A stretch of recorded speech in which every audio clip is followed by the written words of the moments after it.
Shalom Bapak Ibu Saudara yang dikasihi oleh Tuhan. Selamat pagi. Kita bersyukur pagi hari ini jikalau Tuhan telah memberi kesempatan kita kembali untuk beribadah. Dimanapun saudara beribadah, bersama siapa saudara beribadah, ingatlah ada Tuhan bersama kita. Mari kita akan memulai ibadah ini. Dengarkanlah panggilan ibadah yang saya ambil di dalam Roma 8 ayat 31b sampai 32. Jika Allah di pihak kita, siapakah yang akan melawan kita? Ia yang tidak menyayangkan anaknya sendiri, tetapi yang menyerahkan bagi kita semua. Bagaimanakah mungkin Ia tidak mengaruniakan segala sesuatu kepada kita bersama-sama dengan Dia? Ibadah hari ini kita mulai dengan satu keyakinan bahwa pertolongan kita datangnya dari Tuhan yang menciptakan langit dan bumi. Allah yang tetap setia untuk selama-lamanya dan yang tidak pernah meninggalkan perbuatan tangannya. Turunlah atas kita sekalian berkat yang datangnya dari Allah Bapa, Allah Anak, dan Allah Roh Kudus. Amin. Mari Bapak Ibu Saudara sekalian, dengan satu kesadaran penuh bahwasanya saudara dan saya beribadah berjumpa dengan Allah yang kudus. Oleh sebab itu, Allah Bapa hadir di bait sucinya, hadir di dalam hidup saudara dan saya hari ini. Kita akan menyanyikan lagu KPPK nomor 13. KPPK nomor 13 bait pertama dan ketiga. Allah Bapa hadir dalam bait sucinya.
Biarlah apa yang kita nyanyikan, kesadaran kita berjumpa dengan Allah di dalam bait-Nya yang kudus. Mari kita teruskan dengan berdoa syafaat. Mari kita berdoa. Bapa di surga, di saat kota Surabaya secara khusus yang kami doakan hari ini, mempersiapkan, menyambut, memasuki transisi non normal.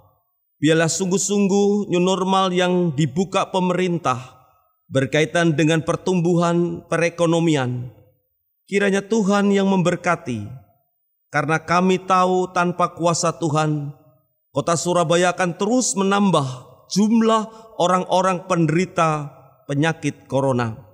Tuhan, kami berdoa agar semua rakyat di kota Surabaya berdisiplin, mentaati protokol kesehatan, dan mereka sungguh-sungguh memperhatikan jarak sehingga mereka tidak sembrono, mereka tidak sembarangan, karena mereka menyadari bahwasanya kami semua berpotensi menjadi orang tanpa gejala.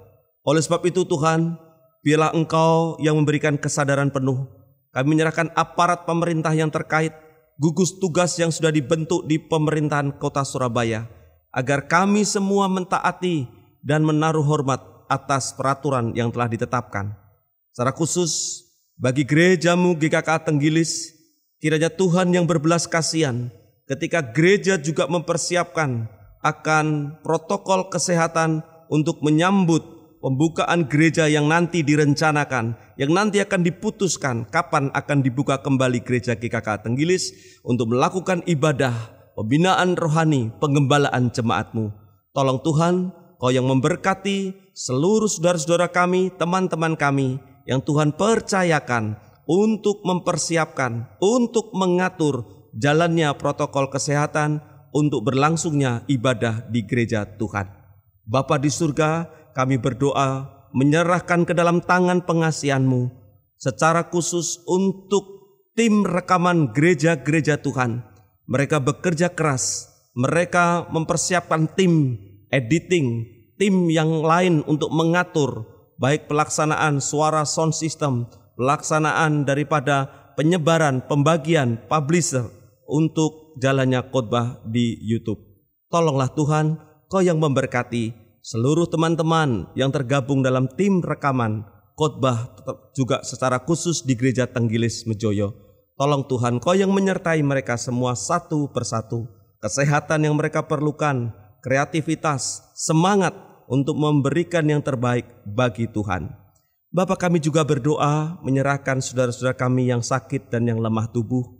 Tolonglah Tuhan, Kau yang berbelas kasihan, menjamah mereka, memberikan mereka akan kesembuhan pada waktunya. Bagi yang merawat dan yang mendampingi menjaga mereka, diberikan kesabaran, diberikan ketenangan, dan terlebih keyakinan atas pertolongan Tuhan pada waktunya. Baik kesembuhan maupun dana yang dibutuhkan, biarlah Bapa di surga yang menyediakan dan memberkatinya. Bapa, kami juga menyerahkan perekonomian secara khusus saudara-saudara kami yang berdampak daripada corona ini. Biarlah Tuhan memberi kesabaran, ketenangan. Tuhan juga memberikan iman yang bertambah-tambah sehingga permasalahan perekonomian, dampak daripada COVID-19, sungguh Tuhan, Engkau yang akan memberikan jalan keluar, berkat bagi umat-Mu sekalian. Kami tahu Allah sumber berkat sanggup menyediakan tepat pada waktunya. Terpujilah nama-Mu ya Tuhan. Kami berdoa mohon berkat Tuhan di dalam nama Tuhan Yesus. Amin. Bapak, Ibu, Saudara yang dikasihi Tuhan, marilah bersama dengan seluruh jemaat segala zaman, segala tempat, kita akan mengucapkan pengakuan iman rasuli. Pengakuan iman rasuli. Aku percaya kepada Allah, Bapa yang Maha Kuasa, Khalik langit dan bumi, dan kepada Yesus Kristus, Anaknya yang tunggal Tuhan kita, yang dikandung daripada Roh Kudus, lahir dari anak darah Maria, yang menderita sengsara di bawah pemerintahan Pontius Pilatus, disalibkan, mati dan dikuburkan, turun ke dalam kerajaan maut. Pada hari yang ketiga, bangkit pula dari antara orang mati, naik ke surga, duduk di sebelah kanan Allah, Bapa yang Maha Kuasa. Dan dari sana Ia akan datang untuk menghakimi orang yang hidup dan yang mati. Aku percaya kepada Roh Kudus, gereja yang kudus dan am, persekutuan orang kudus, pengampunan dosa, kebangkitan tubuh, dan hidup yang kekal. Amin. Jemaat sekalian, ketika saudara merasakan senang, sukacita, namun di situ pula saudara ingat pernah merasakan namanya kegelisahan, ketakutan, dan kecemasan. Mari kita mengingat siapakah yang menjadi andalan dalam hidup kita.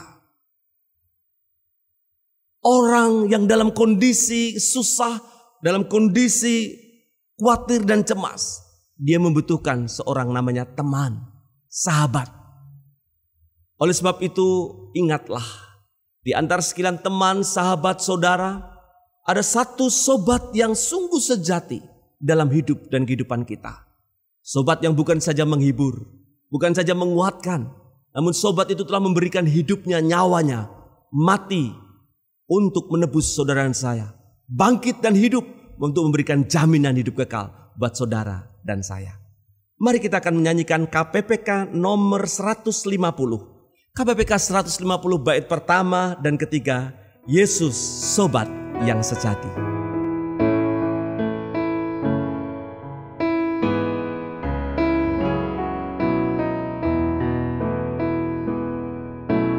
Yesus sobat yang sejati,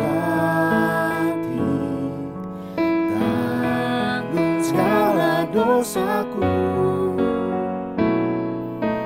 Tiap hal ku boleh bawa dalam doa padanya. Bila hatiku gelisah, percumalah berlelah. Bersandarlah pada Yesus, berdoalah padanya.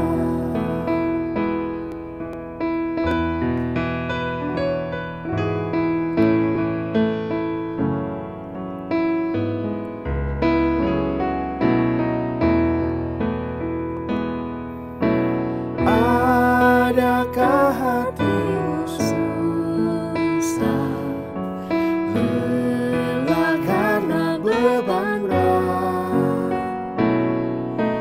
Yesuslah penolong kita, berdoalah padanya. Walau kawan tinggalkanmu, datanglah kepadanya, dan di dalam pelukannya hatimu sentosalah.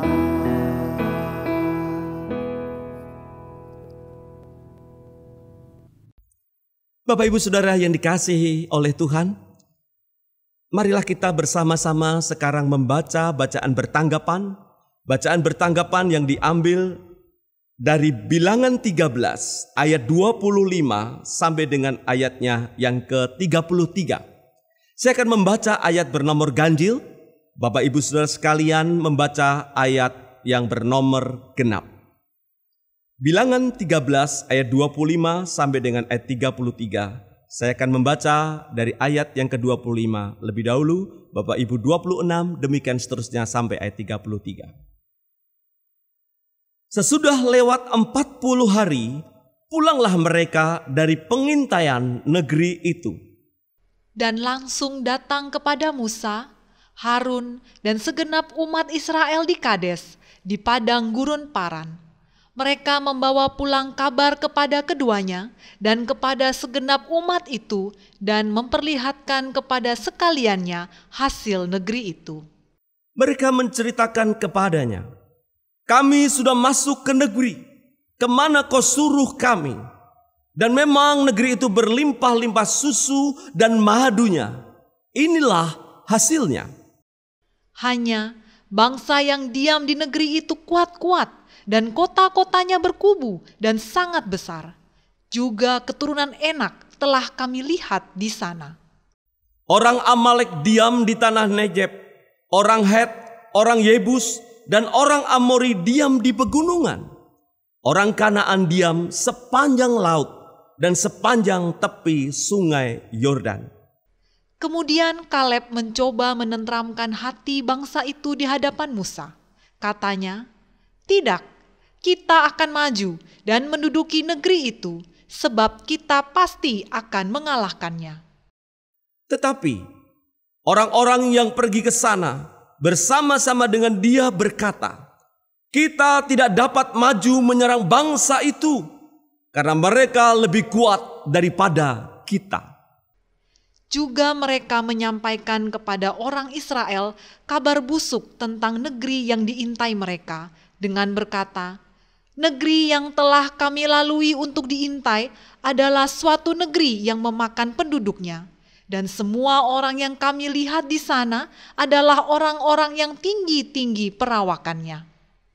Juga kami lihat di sana orang-orang raksasa, orang Enak yang berasal dari orang-orang raksasa. Dan kami lihat diri kami seperti belalang, dan demikian juga mereka terhadap kami." Jemaat sekalian, mari saat ini kita menyiapkan hati untuk merenungkan firman Tuhan. Hari ini tema perenungan firman Tuhan adalah berbuah hingga senja. Berbuah hingga senja. Kita akan melihat seorang tokoh Alkitab Perjanjian Lama, yaitu Kaleb.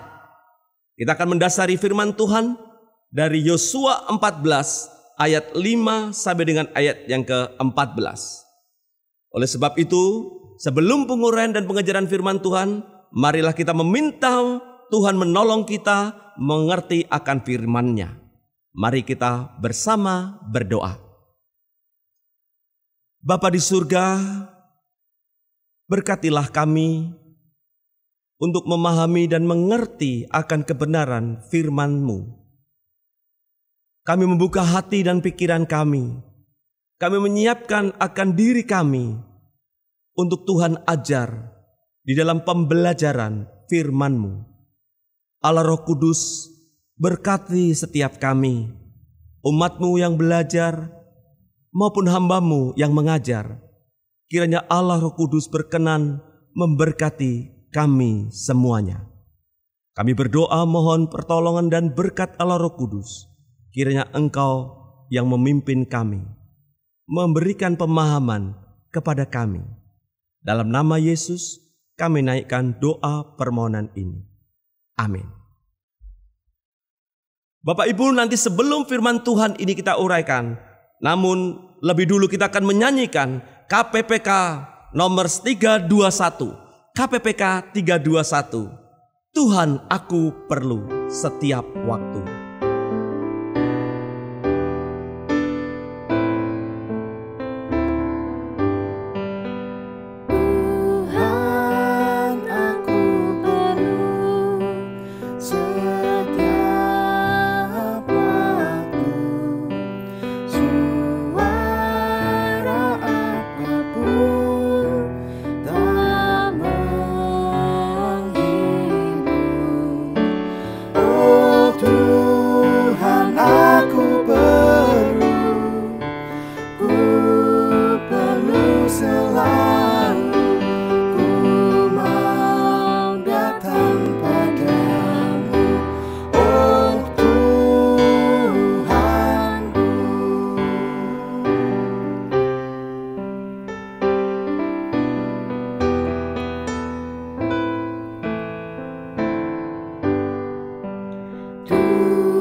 Demikianlah pujian yang menghantarkan kita, bahwasanya kita sungguh-sungguh memerlukan Tuhan di dalam setiap waktu, dalam waktu-waktu senang, waktu-waktu susah, waktu-waktu ada tantangan, waktu-waktu di dalam kegentaran.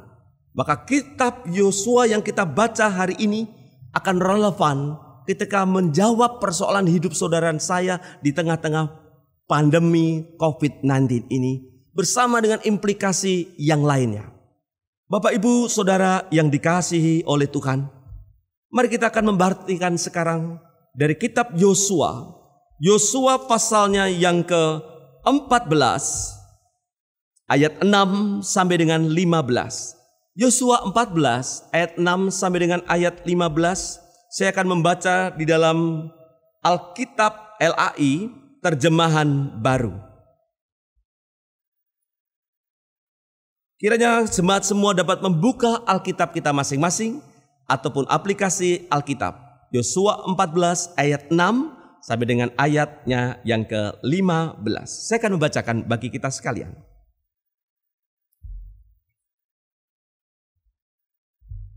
Bani Yehuda datang menghadap Yosua di Gilgal. Pada waktu itu berkatalah Kaleb bin Yefune, orang Kenas itu, kepadanya, "Engkau tahu firman yang diucapkan Tuhan kepada Musa abdi Allah itu tentang aku dan tentang engkau di Kadesi Barnea. Aku berumur 40 tahun ketika aku disuruh Musa hamba Tuhan itu dari Kades Barnea untuk mengintai negeri ini. Dan aku pulang membawa kabar kepadanya yang sejujur-jujurnya. Sedang saudara-saudaraku yang bersama-sama pergi ke sana dengan aku membuat tawar hati bangsa itu. Aku tetap mengikuti Tuhan Allahku dengan sepenuh hati. Pada waktu itu Musa bersumpah, katanya, sesungguhnya tanah yang diinjak oleh kakimu itu akan menjadi milik pusakamu dan anak-anakmu sampai selama-lamanya, sebab engkau tetap mengikuti Tuhan Allahku dengan sepenuh hati. Jadi sekarang sesungguhnya Tuhan telah memelihara hidupku seperti yang dijanjikannya. Kini sudah 45 tahun lamanya sejak diucapkan Tuhan firman itu kepada Musa. Dan selama itu orang Israel mengembara di padang gurun. Jadi sekarang telah berumur 85 tahun aku hari ini. Pada waktu ini aku masih sama kuat seperti pada waktu aku disuruh Musa. Seperti kekuatanku pada waktu itu, demikianlah kekuatanku sekarang untuk berperang dan untuk keluar masuk. Oleh sebab itu, berikanlah kepadaku pegunungan yang dijanjikan Tuhan pada waktu itu. Sebab engkau sendiri mendengar pada waktu itu bahwa di sana ada orang enak dengan kota-kota yang besar dan berkubu. Mungkin Tuhan menyertai aku sehingga aku menghalau mereka seperti yang difirmankan Tuhan.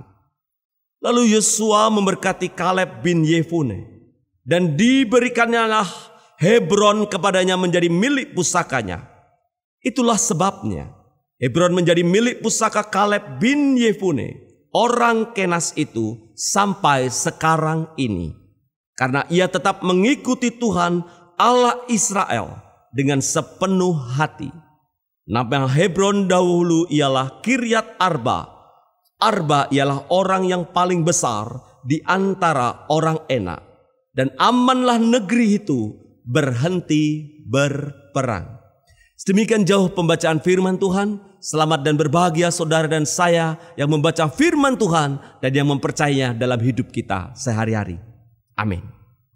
Bapak Ibu Saudara yang dikasihi oleh Tuhan, berbicara tema tentang berbuah hingga senja. Berarti ada satu buah dari sebuah pohon di mana pohon ini terus bertumbuh dan ada proses buah dan berbuah sampai senja. Berarti ada keterangan waktu Bapak Ibu. Artinya terus menerus sampai berumur tua pohon itu berbuah. Pengandaian ilustrasi dari sebuah pohon yang berbuah itu ditujukan kepada tokoh yang kita pelajari hari ini, yaitu Kaleb. Bapak Ibu Saudara yang dikasihi oleh Tuhan, di dalam slide saya menampilkan seorang tokoh anak muda. Kalau sekarang sebutannya adalah anak-anak milenial. Seorang anak muda meninggal di usia yang ke-27 tahun. Masih muda sekali. Namun ketahuilah Bapak Ibu Saudara kasih Tuhan, tokoh ini yang ingin saya ceritakan memiliki spirit, memiliki perjuangan sejarah Indonesia di bidang sosial dan kebenaran. Jadi Indonesia rupanya memiliki seorang anak muda dari golongan minoritas. Saya katakan golongan minoritas karena dari suku Tionghoa juga beragama minoritas dari seluruh saudara-saudara kita yang beragama mayoritas, yaitu beragama Katolik. Apa yang hendak saya ceritakan kepada saudara sekalian? Tokoh muda ini tidak merasa takut dan minder dalam memperjuangkan kebenaran di negeri kita. Pemuda ini merupakan pejuang melalui kata-kata, pemikiran, dan karya-karya tulisannya. Selama menjadi mahasiswa, ia aktif memprotes, mengkritisi pemerintahan Orde Lama dan Orde Baru, Bapak Ibu. Jadi dua pemimpin kita, Presiden Soekarno dan Presiden Soeharto, dua-duanya mendapatkan kritikan, mendapatkan suara atas nama aspirasi rakyat. Apa yang diperjuangkan oleh anak muda ini? Yaitu ketidakbenaran, kebobrokan, adanya ketidakadilan, adanya diskriminasi, bahkan korupsi, Bapak Ibu Saudara sekalian. Bayangkan, dari golongan minoritas, dari suku Tionghoa, dari agama Katolik, seorang anak muda ini berdiri bersama-sama dengan yang lain anak-anak muda. Dia telah memperjuangkan supaya negeri kita tercinta Indonesia dibebaskan dari namanya ketidakadilan, dari ketidakbenaran, dari pekerjaan para koruptor. Siapakah pemuda ini, Bapak Ibu Saudara kasih Tuhan? Jikalau ada yang mengingat tokoh ini juga yang telah menghiasi tulisannya dengan produktif sebagai seorang penulis, menuliskan artikel, dipublikasikan di koran-koran seperti Kompas, Harian Kami, Sinar Harapan, dan koran-koran Indonesia yang lainnya pada waktu itu terbit. Dia adalah Soe-Hok-Gi. Soe-Hok-Gi.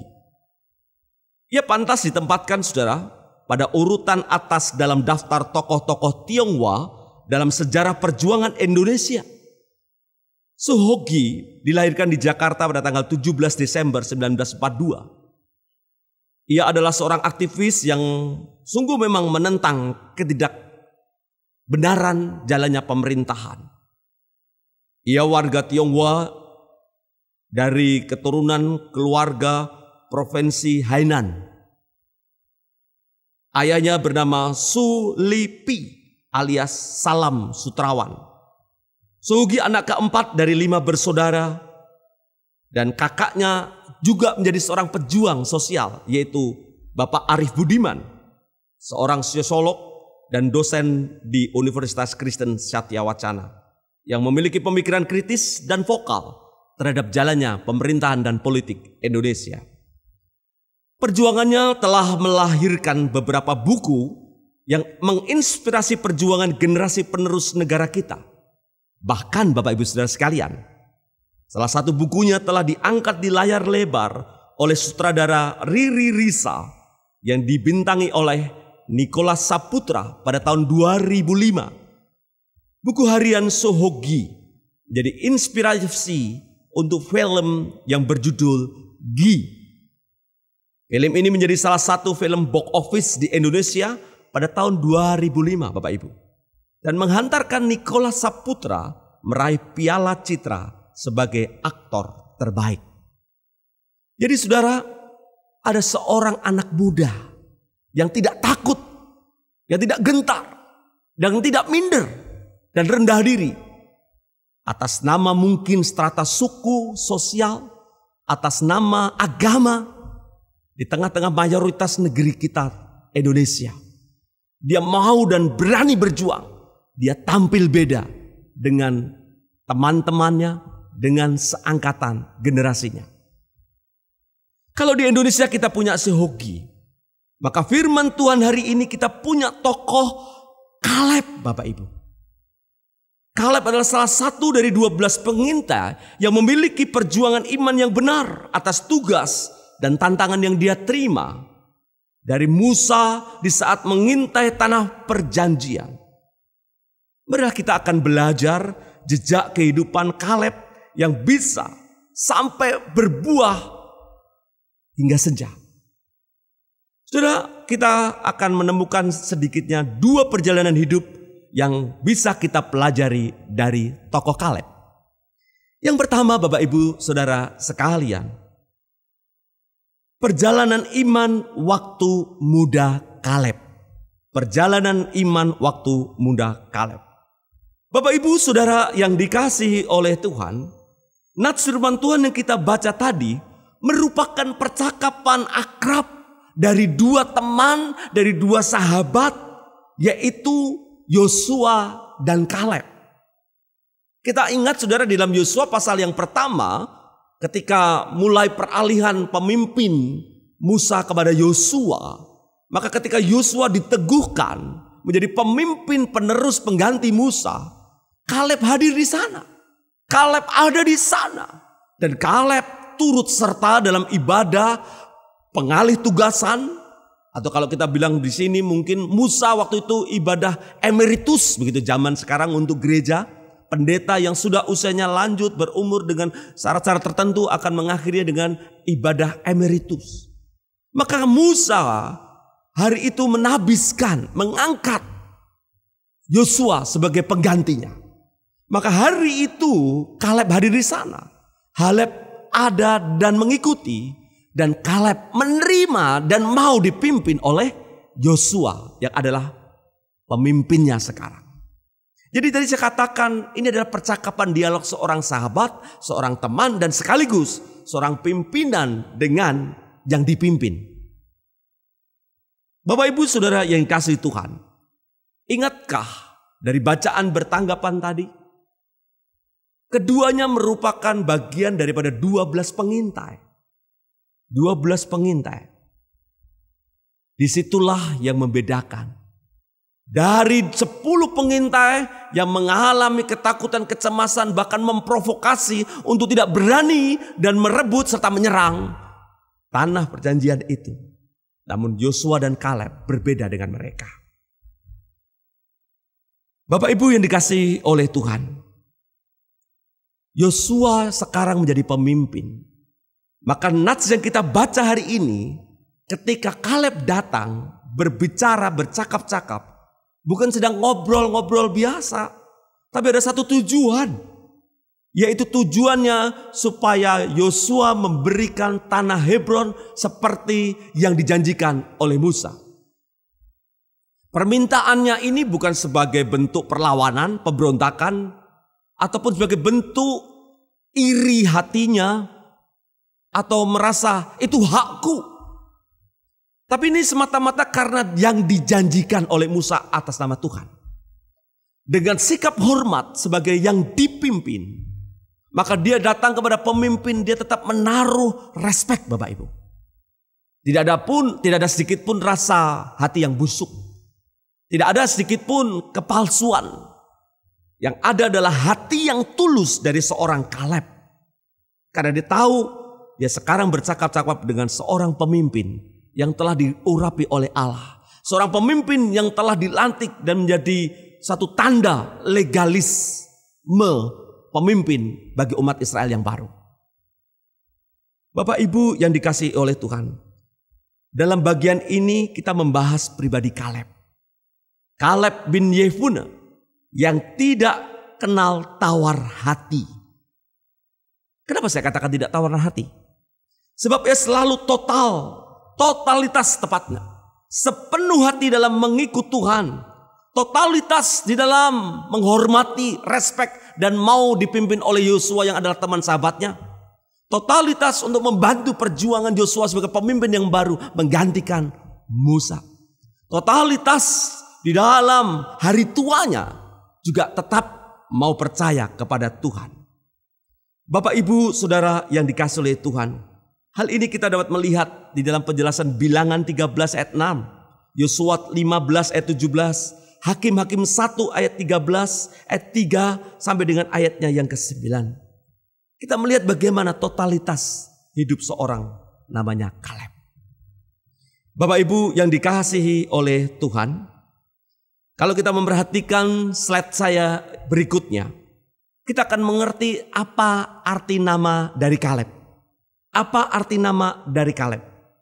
Menarik sekali saudara, membandingkan kata male yang artinya full atau fullness, sepenuhnya, completeness, dengan nama Kalev. Kalev, bahasa Ibrani. Artinya Kalev ini juga ada sinonimnya, yaitu seekor anjing. Seekor anjing. Bapak Ibu, nama Kalev ada beberapa kemungkinan arti nama di sini. Yaitu Kaleb artinya menunjuk kepada tokoh ini, yaitu gagah berani, tidak sabar, bergerak dengan kecepatan dan kekuatan yang besar. Dan seekor anjing, pengertian lainnya Bapak Ibu. Kaleb memiliki karakter yang baik, bahwa ia setia kepada tuannya. Kalau itu menuju kepada seekor binatang anjing Bapak Ibu. Dan karakter itu pula yang muncul dan nampak dalam pribadi Kaleb bin Yefune. Sejak mudanya hingga masa tuanya, Yosua 14 ayat 14 mencatat bagaimana dia dengan sepenuh hati, totalitas, dia menempatkan dirinya sebagai seorang yang sepenuh hati atau will all heart. Karakter Kaleb bin Yefune adalah pribadi yang setia. Sekali lagi demikian pula gambaran karakter sifat dari seekor anjing. Dia setia dengan tuannya. Dia setia dengan yang memeliharanya. Dia setia dengan orang yang selalu menjaga, mencukupi kebutuhan hidupnya. Seekor anjing, binatang. Dia setia kepada yang memberi hidup. Dan Bapak Ibu, mari kita setelah melihat pengertian nama, Kaleb bin Yefune adalah pemimpin suku Yehuda. Di dalam kitab Bilangan 13 ayat 6 tercatat. Karena memang di dalam 12 pengintai, Musa menginginkan wakil satu-satu dari pemimpin suku Israel yang ada.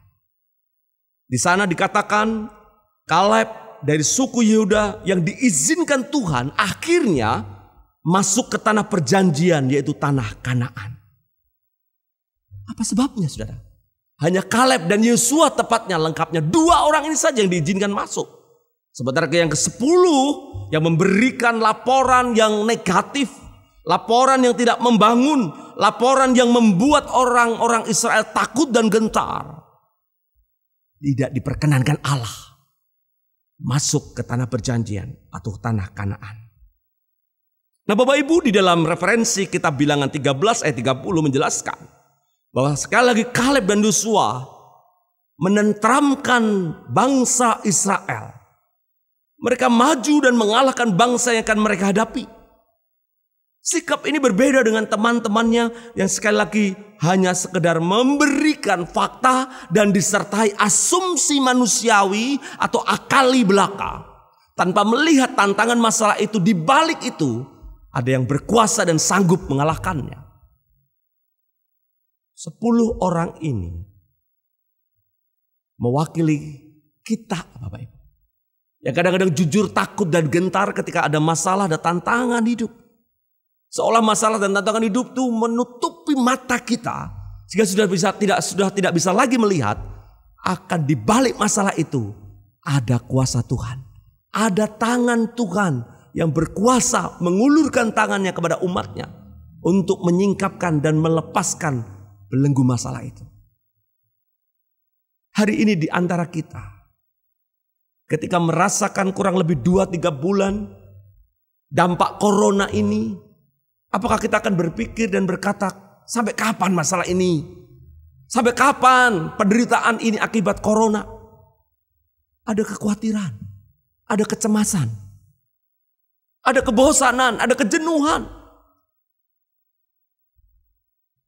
Banyaknya korban jiwa, banyaknya angka kematian, banyaknya orang-orang terus yang bertambah jumlahnya dalam sebagai penderita corona. Membuat kita takut dan cemas. kita sebagian ada yang kena PHK. Sebagian yang memiliki perusahaan dan usaha sendiri berdampak. Sehingga kita mengalami kecemasan dan kita berkata, gak tahu, masih hidup saja bersyukur. Ke depan mau cari untung, jangan mimpi. Baik pemilik kerja, punya yang memberi kerja, dua-duanya mengalami ketakutan, kecemasan. Anak-anak kita belajar di rumah, mungkin awal-awal kita senang, tapi lama-lama membuat kita jenuh, bosan. Mengapa kita yang harus mengajar anak kita? Ini bukankah tugas Bapak Ibu guru di sekolah? Kami sudah membayar. Kami juga punya tugas tanggung jawab yang lain, mengurusi rumah tangga, mengatur rumah tangga. Saya menangkap Bapak Ibu, karena kami sendiri juga mengalami ketika harus mendampingi putra-putri kita dengan tingkat kesabaran yang ekstra. Masalah. Bagaimana kita menyikapinya? Sudahkah kita menjadi bagian orang-orang 10 tadi akhirnya? Cemas, takut, dan tidak mampu, tidak berdaya untuk berperang menghadapi COVID-19 ini. Itu fakta Bapak Ibu. Atau kita akan bersikap seperti Yosua dan Kaleb. Di mana Yosua dan Kaleb tampil beda dibandingkan teman-temannya. Ketika yang lain menjadi tawar hati karena melihat kesulitan dan persoalan di dalam memasuki tanah perjanjian, Kaleb tetap mengikut Tuhan. Kata Kaleb, Allahku, aku akan mengikut engkau dengan sepenuh hati. Itu ringkasan frase kalimat di dalam ayat yang ke-8 Bapak Ibu. Yang diterjemahkan dengan sepenuh hati, artinya dengan aktif intensif. Aktif intensif. Artinya dia tidak hanya melihat, menonton, menganalisa, mengkalkulasi kekuatan, namun dia mendeklarasikan iman.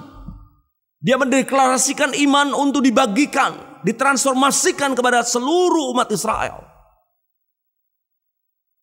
Aku dan Yosua tetap mengikut Tuhan dengan setia. Aku dan Yosua percaya Tuhan sanggup menuntun kita memasuki negeri Kanaan dengan musuhnya yang menakutkan itu. Aku dan Yosua ingat bagaimana dulu dari nenek moyang kita keluar dari tanah Mesir menuju perjalanan ini sampai tanah perjanjian yang dijanjikan. Di sana pertolongan, tanda-tanda kuasa daripada Tuhan, mujizat Tuhan dinyatakan. Aku tetap mempercayainya. Inilah respon daripada Kaleb. Dan Yosua tentunya di dalam perikop sebelumnya di kitab Bilangan. Bapak Ibu berbicara tentang respon. Ada 2 respon yang berbeda. Sebagai contoh tuh begini nih. Jika kita melihat gelas yang berisi air setengahnya. Pendapat apa yang muncul ketika orang melihat satu gelas air dengan setengah isinya? Orang yang punya pola pikir positif dan optimis akan mengatakan begini. Sebagai gelas setengah penuh, dia melihat hal itu sebagai sesuatu yang tetap menjanjikan dan bisa diminum. Karena orang yang positif atau optimis tadi akan mengatakan sebagai gelas setengah penuh. Sebagai gelas setengah penuh. Sebaliknya, orang yang punya pola pikir negatif atau pesimis akan melihatnya setengah kosong. Setengah kosong. Tidak ada kata penuh di sana. Yang ada kosong dan yang dilihat kosong. Itu pola pikir orang yang negatif dan pesimis. 12 orang mengarah pada satu tempat yang sama selama 40 hari. Kesimpulan akhir yang didapat berbeda, bahkan bertolak belakang. Sayangnya, suara terbanyak yang pesimislah yang didengar. Akibat mereka mendengar dari 10 orang, dari jumlah bilangan yang banyak dibandingkan 2 yaitu Yosua dan Kaleb. Akibatnya fatal. Membuat mereka harus berputar-putar di padang gurun selama 40 tahun. Sebelum akhirnya bisa memasuki tanah Kanaan. Dari pesimis, ragu-ragu, takut, mereka telah keluar dari ketetapan janji iman kepada Allah. Mereka melupakan pertolongan Allah yang berkuasa. Intinya mereka meragukan lagi akan Allah yang hidup yang menyertai mereka. Lupakan mereka pada tiang awan dan tiang api yang menyertai mereka. Lupakan mereka kepada mana yang mereka terima, yang mereka makan. Lupakan mereka kepada air, sumber mata air yang mencukupi kebutuhan dahaga mereka. Lupakan mereka terhadap pertolongan, keselamatan, perlindungan atas hidup mereka dari tulah-tulah yang ada waktu ada di Mesir.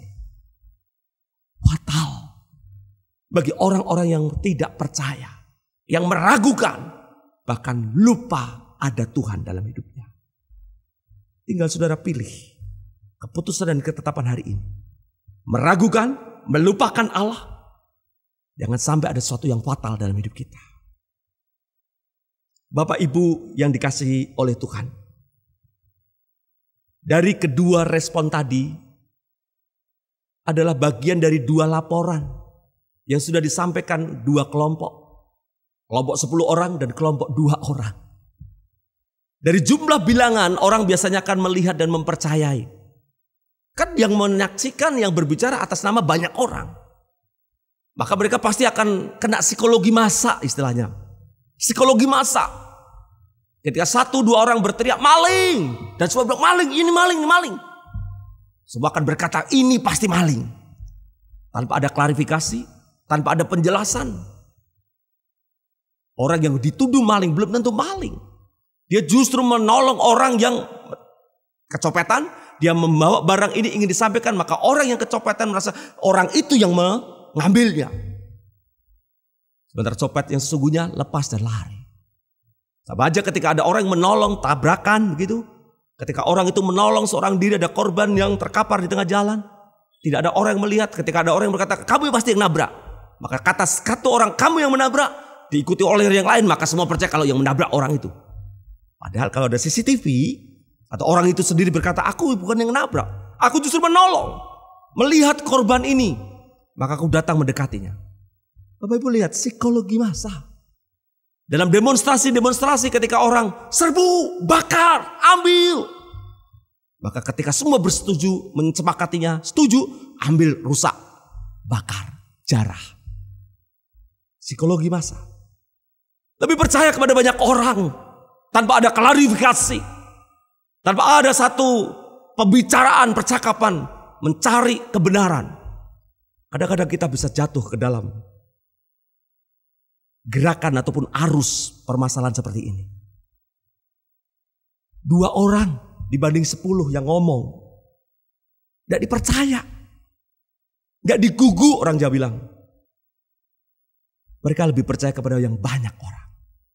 Namun sekali lagi Yosua dan Kaleb tetap berkata, kita akan maju dan menduduki negeri itu sebab kita pasti akan mengalahkannya.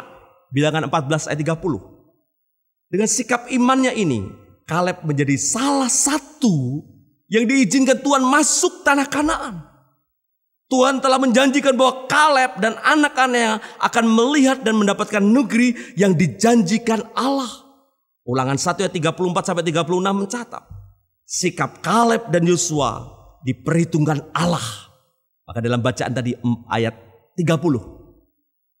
Penutupnya indah. Yosua yang diingatkan. Yosua yang diminta untuk memberikan tanah Hebron.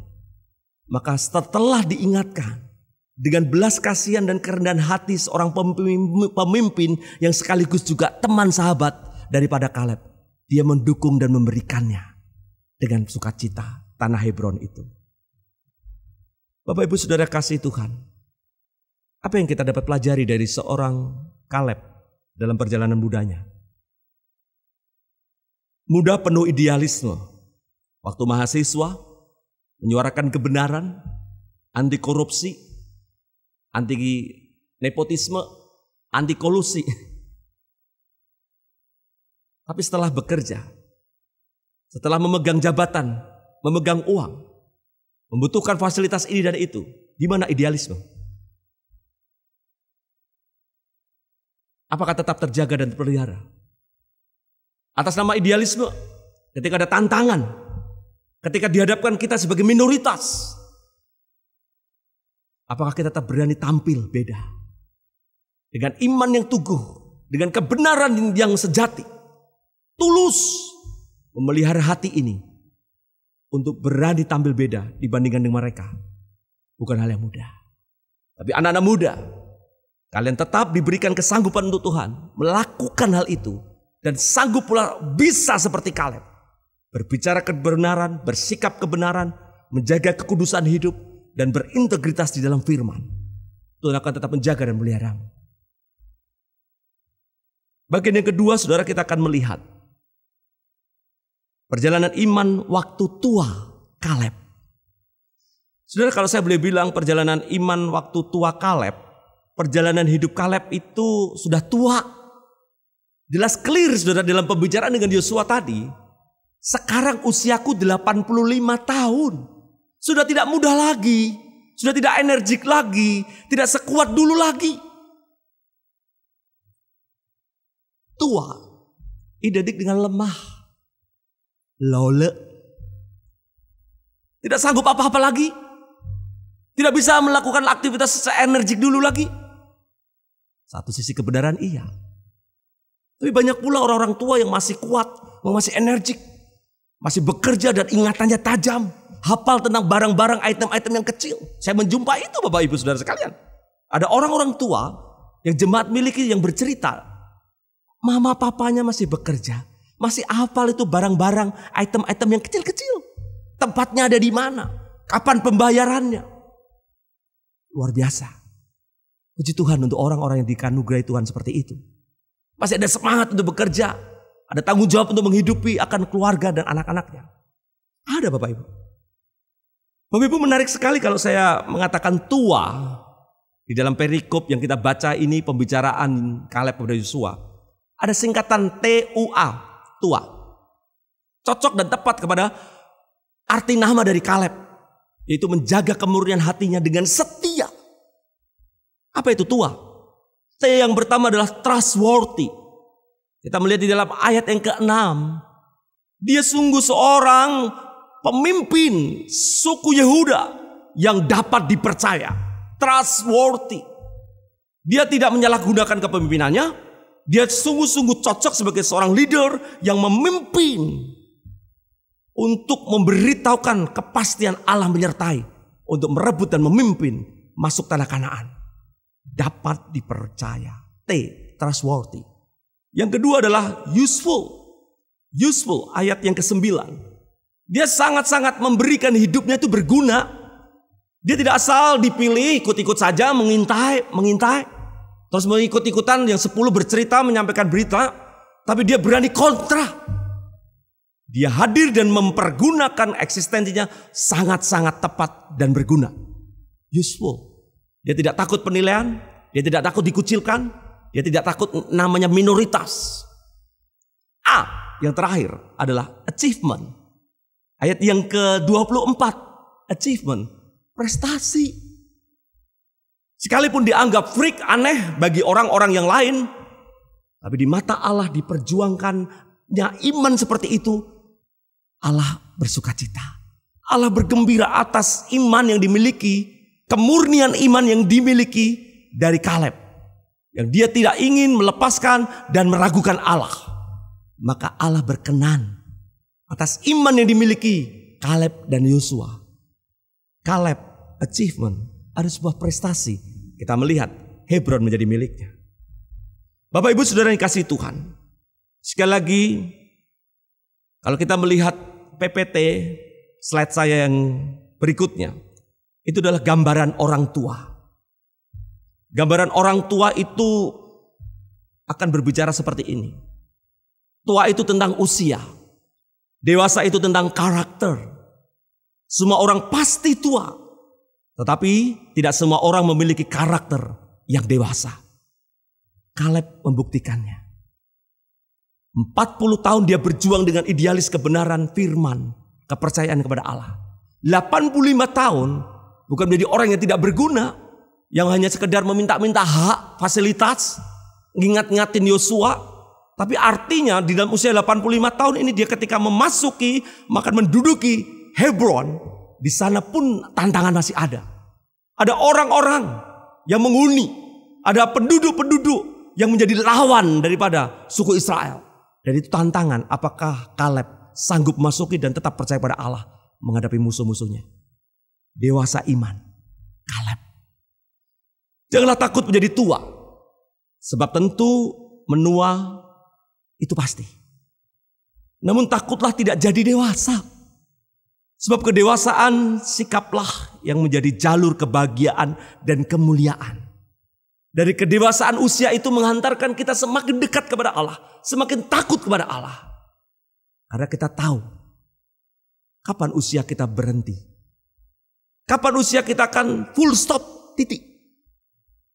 Dan di sementara menunggu titik ini, kita ingin mengakhiri dengan indah, kita ingin mengakhirinya dengan menyenangkan hati Tuhan, bukan dengan kefrustasian, bukan dengan keputusasaan, bahkan dengan perasaan merasa tidak berguna, merasa tidak ada manfaatnya, merasa tidak ada faedahnya. Bapak Ibu yang dikasihi Tuhan, jika Kaleb yang berusia 85 tahun memilih menghindari perjuangan berat itu dan berkata, aku sudah terlalu tua untuk hal-hal ini. Aku mau menghabiskan waktuku dengan tenang dan bermain dengan cucu-cucuku.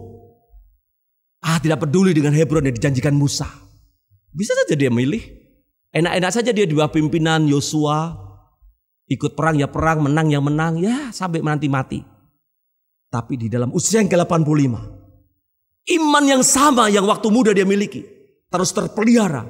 Dan dia terus jalankan untuk menyertakan Tuhan dalam perjuangannya merebut Hebron. Akhirnya pada umur 85 tahun kita lihat Kaleb memperoleh tanah pegunungan yang dijanjikan Tuhan, yaitu Hebron, menjadi tanah milik pusakanya.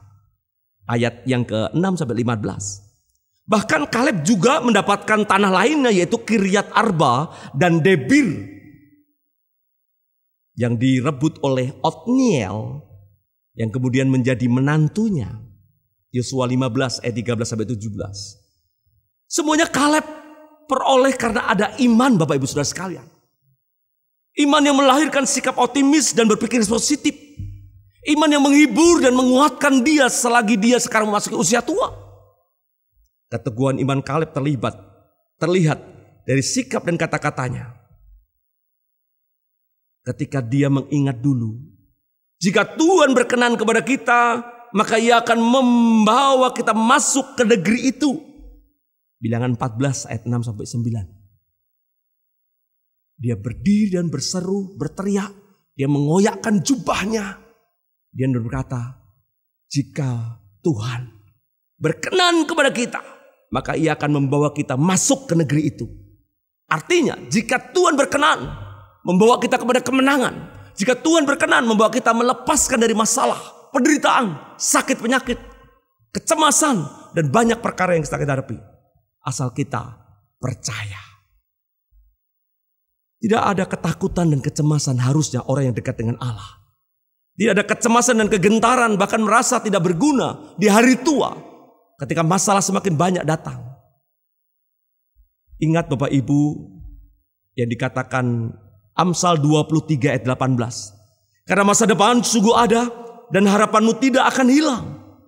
Bahkan di Yesaya 41 ayat 10 Tuhan berkata, janganlah takut sebab aku menyertai engkau. Janganlah bimbang sebab aku ini Allahmu.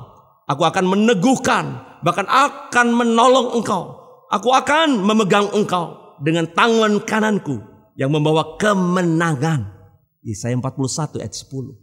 Jadi di sini adalah jaminan pasti masa depan bersama Tuhan. Kita akan mengakhiri perjalanan hidup ini sampai pada akhirnya dengan sebutan finishing well.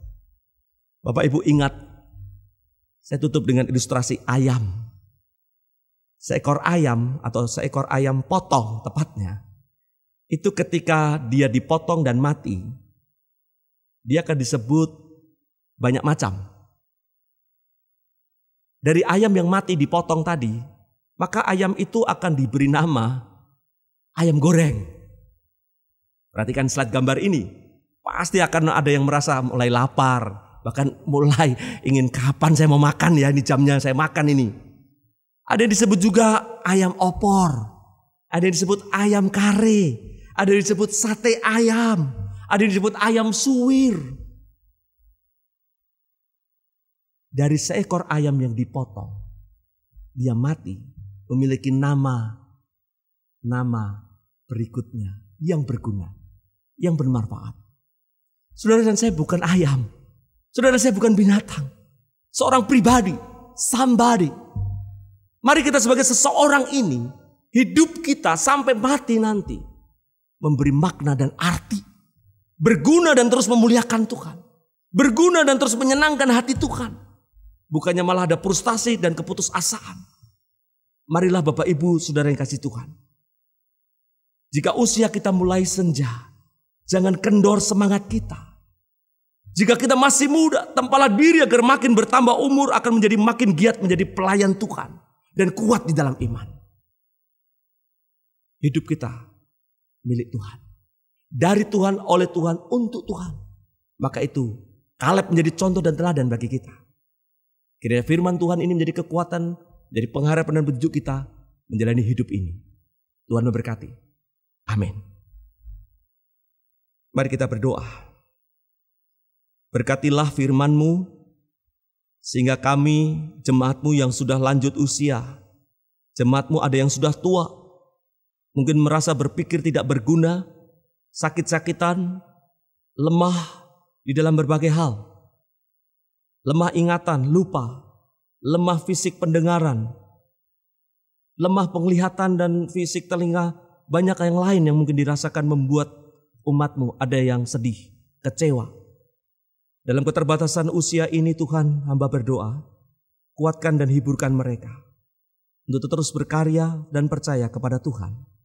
Bagi kami umat-Mu yang masih muda, tetap memupuk semangat iman mereka, hidup mereka di dalam iman yang benar. Iman yang terus mempercayakan hidup masa depan mereka ke dalam tangan penguasaan Bapa di surga. Hamba berdoa mohon berkat-Mu hanya di dalam nama Tuhan Yesus. Amin. Saudara, kita telah mendengarkan firman Tuhan.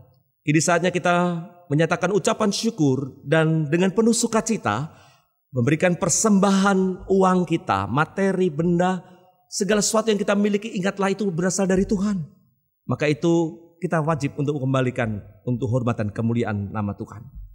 Oleh sebab itu, Bapak Ibu yang ingin memberikan persembahan bagi pekerjaan Tuhan dapat ditransfer ke nomor rekening gereja, atau saudara dapat juga menggunakan scan barcode melalui aplikasi e-money yang telah dicantumkan di warta. Sementara persembahan kita persiapkan, kita akan menyanyikan KPPK 381. KPPK 381, setia. Marilah kita setia untuk hidup, terus mengasihi Tuhan, melayani Tuhan, setia hidup dengan iman yang benar. KPPK 381.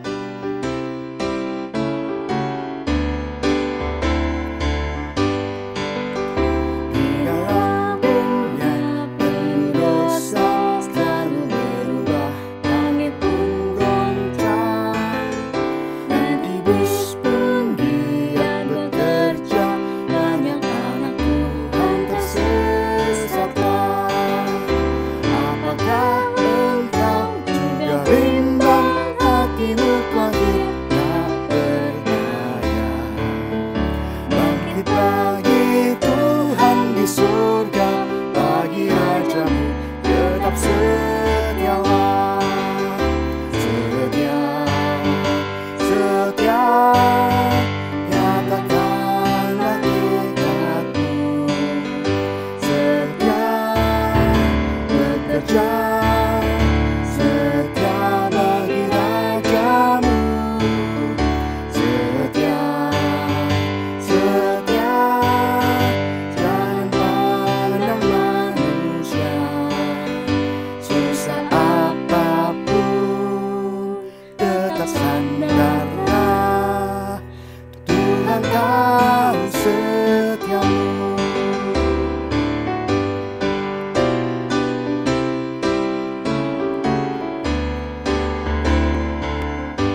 setia hanya memperkenankan Tuhanmu.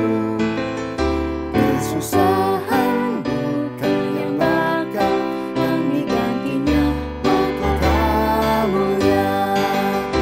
Dia akan kembali dan menyambut semua hamba-Nya yang setia. Geraknya berkata, hai engkau, masuklah dan berjamu denganku. Setia, setia, nyatakanlah tekadmu. Setia bekerja, setia bagi rajamu. Setia, setia, jangan pandang manusia. Susah apapun, tetap sandanglah Tuhan tahu setiamu.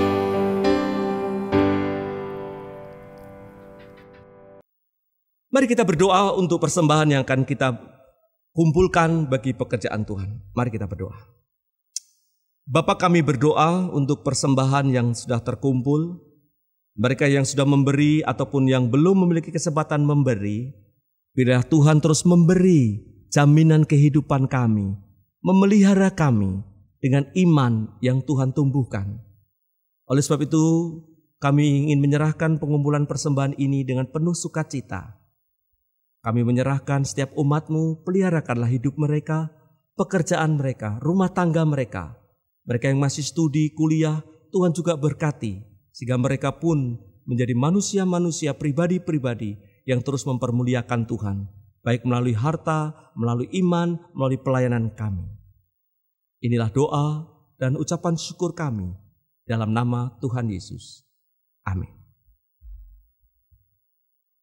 Bapak Ibu, mari kita akan bangkit berdiri, kita akan menyanyikan doksologi untuk menutup ibadah kita pagi hari ini. Doksologi.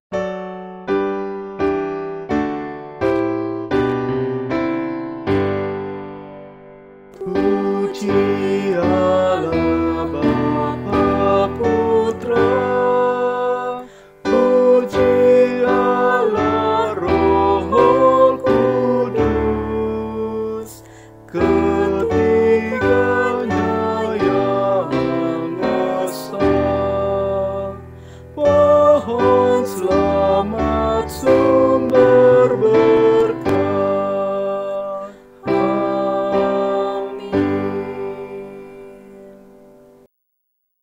Jemaat, marilah kita akan menerima berkat daripada Tuhan. Biarlah hidup kita terus kuat di dalam iman dan terus menghasilkan buah-buah yang menyenangkan Tuhan. Sekarang terimalah berkat daripada Tuhan. Tuhan memberkati engkau dan melindungi engkau. Tuhan menyinari engkau dengan wajah-Nya dan memberi engkau kasih karunia. Tuhan menghadapkan wajah-Nya kepadamu dan memberi engkau damai sejahtera dari sekarang sampai selama-lamanya. Haleluya. Amin.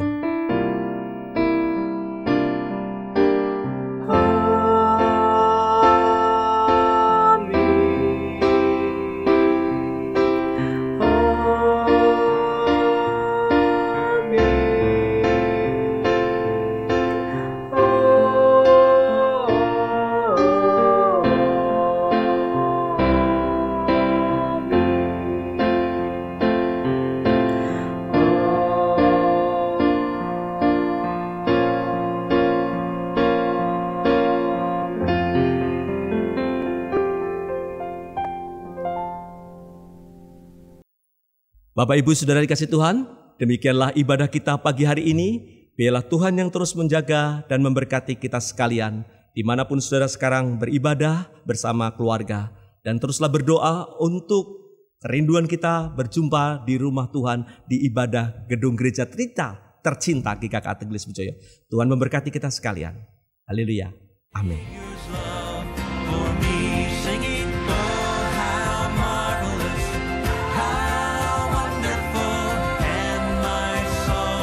Shall